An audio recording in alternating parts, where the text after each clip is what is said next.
Hi there, Eric Bakker, naturopath, author of Candida Crusher, with another question. This is a guy's question. Eric, do men have symptoms when they contract a yeast infection? That's a good question. In fact, some doctors don't even believe that men can have yeast infections.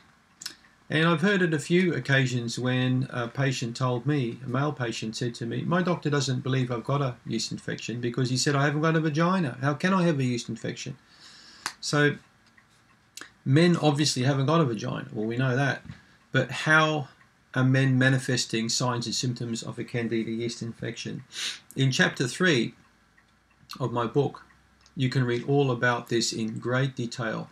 I've written quite a lot on the different bodily systems and yeast infections, but I've also written a section on how to recognize the male yeast infection patient, how to recognize the female, and how to recognize the child. So when you read about the male, you'll start seeing things like lots of gas, bloating, burping. Men often do these things. And sometimes men do them way more than they should.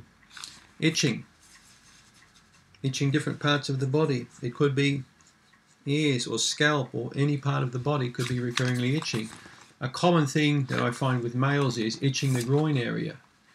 And I've written about this in my book, and don't laugh, but it's true. If you go to a bar or a grill, you know, one of these areas where people drink a lot of alcohol, and you'll see guys there itching themselves. And sometimes they don't even know about it. They'll do it subconsciously. Females tend to be more discreet. So I grew up with a dad who had a yeast infection for many years, and Dad was always burping and bloating and farting.